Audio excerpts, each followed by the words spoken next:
Here are 20 things your kitchen doesn't need. I used to open cupboards and have things fall on me. Try to put pasta back in the cupboards and have to stuff it in there because it was too full. Or I would repurchase items that I already had because they were in the back of the cupboards and I completely forgot about them. That was until I started to massively declutter our home and simplified our kitchen so that it takes way less time to clean, to tidy. I can easily find everything that I need, and everything in my kitchen is something that I truly use and need. Now, I'm not saying it's always clean, but it's just so much easier to keep on top of it now. Number one, appliances you don't use. For me, I know I used to have a slow cooker, which I used to use back in the day, but I realized in the last few years I haven't actually used it much.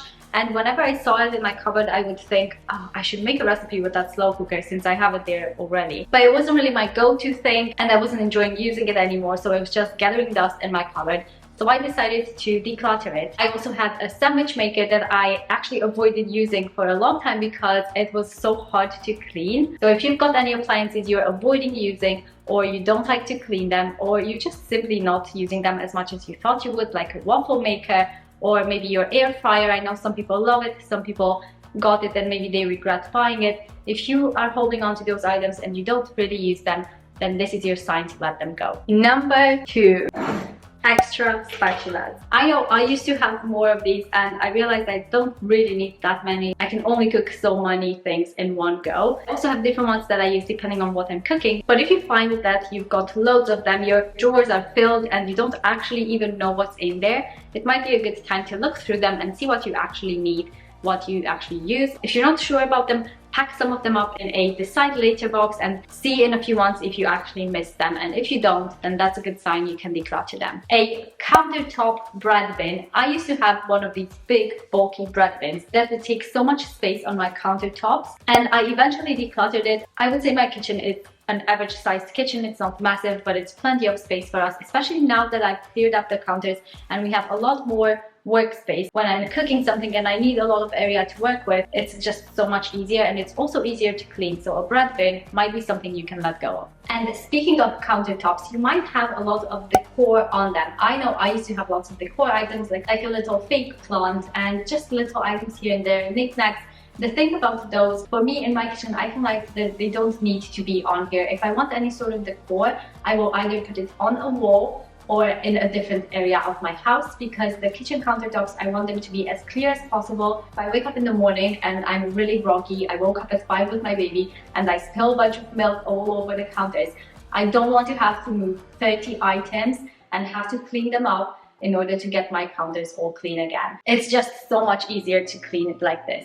Another thing that can be bulky and take up space on the counters is a knife holder. You know, like one of those they always have in horror movies. I personally only have 3 cooking knives. Now, depending on how much of a chef you are, you might need more or less. For me, I have 3 stainless steel Ikea ones, and those do the job perfectly, and I keep them in our cutlery drawer. Do you have a lot of loose lids and pieces? All of those tiny items that we don't really use is something that shouldn't really be in our cupboards anyway. And for example, the little baking things, I have one basket that's for my baking stuff. I keep in there icing, the little cookie cutters. All of those go in that bin, so they don't have to be mumbled in my drawer and take up space in my daily area, because realistically I don't really bake that much, and so I don't need them very much on hand all the time. Food storage containers. How many food storage containers do we have? I know, hands up, I used to have so many that I didn't really need. Should we drop these now? The ones that we have and use at the moment are all glass containers, except for my kids. I've got one of those lunch boxes that they use for their snacks. For the most part, for leftovers and things like that, we use the glass containers, just because we're trying to avoid plastic as much as we can. It's not 100%, obviously, it's impossible, but it's just about making changes here and there where we can. And the ones that we have are Ikea, and some of them are Pyrex as well. And the great thing about glass containers is that, for one, you can cook in some of those, like the Pyrex ones can go in the oven, and also you can store them in the fridge, obviously, but you can also reheat them in the microwave and eat out of them as well. So for leftovers, those are really, really good. Saves up some washing as well. Now, I don't actually have these, but I see them on Amazon all the time. The little holders that are for very specific purposes, like a banana holder, avocado holder, all of those little plastic things that you're supposed to put fruit and veg inside once you cut it, like onion holder. I feel like that's a bit unnecessary, and it's also usually extra plastic, so we just use some aluminum foil instead if we do need to wrap something up and put it in the fridge. Next up, we've got lots of pots and pans. How many do we realistically need? Probably not as many as we think. I've got 2 pans. So one is a smaller one that's mostly for like pancakes and eggs, and then this one is a stainless steel one that I use for anything else. And then I've got this little one that, I mean, is it super necessary? Probably not, but I love making eggs in this in the morning just because it's the perfect shape for one egg, which I like to have almost every single morning. And this is perfect for that. And then for pans, we really need to think about how many hobs do we actually have on our cooker. It's usually 4, right? So we are probably not going to cook any more than that at any one time. So I have 4 pots like this. It's all stainless steel with different sizes. They've got the lids in the back there as well. And then I've got this ceramic one that's just slightly bigger for when I want to cook maybe a bigger batch of soup or something like that, or a stew, just for realizing how many you realistically need and getting rid of the ones that you don't really use. Next up, we've got lots of clean glass jars like this that come from jams or little dessert pots or anything like that that you buy from the shop. It comes in a glass jar and then you feel bad about throwing it away because you feel like, oh, it might be useful one day. Well, if you don't really use it and you have a cupboard full of these, or they're floating all over your cupboards in the kitchen, it might be a good sign that you can let them go. If you are crafty, maybe you can save them in a special place, like a container where you keep all of your craft things, or maybe you can use them as storage in your kitchen if you want to like fill it up with, I don't know, sugar or whatever you might use it for. But if you don't actually have a use for it and you're just keeping it because it's cute, it might be a good idea to let them go, especially since we buy things like these all the time. So if you do need one in the future, you can always go and buy a jam and then you'll have the jar for it. Next up, we've got mugs. If your cupboards are a little bit overflowing with mugs, it might be a good sign that you can go through them, pick your favorites and get rid of the rest. What I've learned from the Minimalism book, she recommends thinking about how many people you would have at your house hosting that would want a hot beverage at one time. For us, I believe, I have to count, but I believe we have 12-ish or 12 mugs, something like that. And that's plenty for us to put in the dishwasher, so I don't necessarily hand wash them after every use. We can go a whole day without doing dishes, without needing extra, and if we have guests over, there are plenty for us to use. So pick your favorites and let go of the rest. Access travel bottles, whether that's water bottles, tumblers, those insulated travel coffee mugs. You may or may not have too many of them. I know I used to. So get rid of the ones you don't really use and keep the ones you do. We have 1 water bottle per person, mainly these ones. These are the Ion 8, I think they're called. They're stainless steel. This is just a glass one, but we mainly use these. So we've got 1 for each kid, 1 for us, the adults, and then we have 1 coffee travel insulated mug, and that's about it. We don't need that many. Then we've got extra plates. Kind of like with the mugs, think about how many people you would host at one go, and that's probably how many plates you would need, probably even less. If you have some special ones like for Christmas, you can always store those away. You don't have to have them in your daily cupboards all the time. For us, these are all the ones that we have.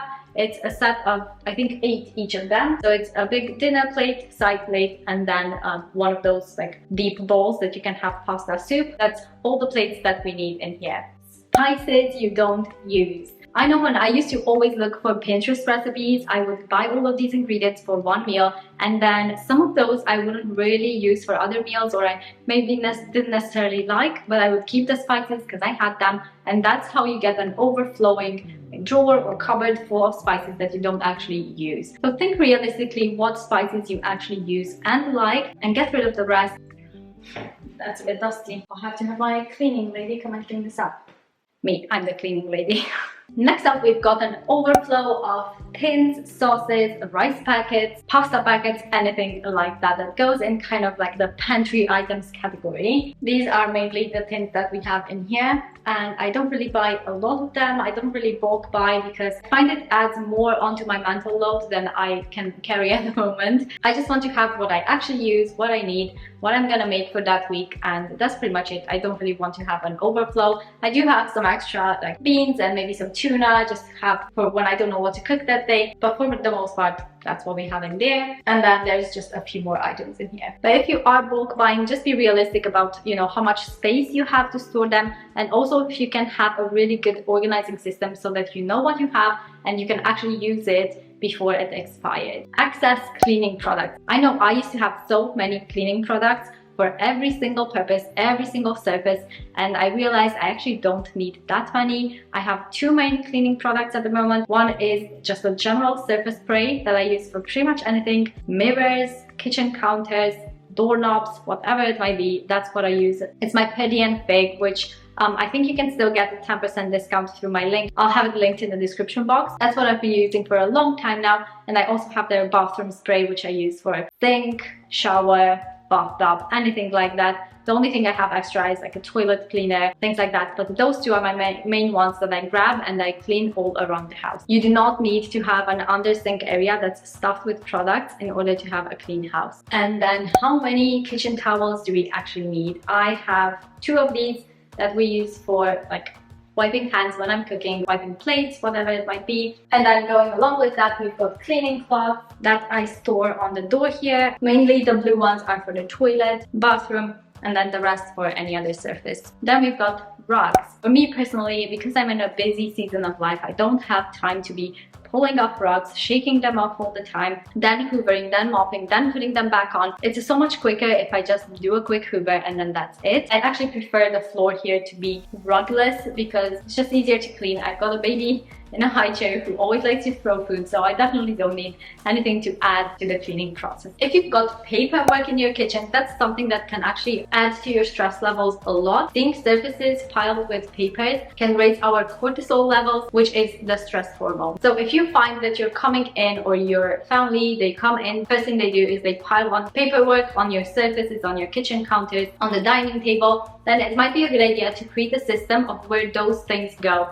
So have an inbox. Where do people put things when they come in with them? We have this basket in the living room where all the artwork and school stuff goes that my son brings home from school, so he knows to put them in there. And then we've got this letter holder in the hallway. So any of those like mail pieces that need to be addressed, we will pop them in there. Any junk mail goes straight in the recycling, and that's it. So we never really have paperwork piling up on our counters. And number 20 is cables lying around. I used to have my phone always charging on the kitchen table. There were cables like stringing down the wall, and I realized I don't actually need to have any of those cables lying around in here. So what I did, this is probably my highest level of adulting I've ever done, I created this little drawer under our TV that we call our charging station, and I've got a little letter holder just like the one I have in the hallway, and that's where I keep my laptop, iPad, phone, anything that goes in there to charge. All of the cables are nicely organized in there, and it just helps with the clutter so much. I hope this was helpful. Let me know what you're decluttering in your kitchen,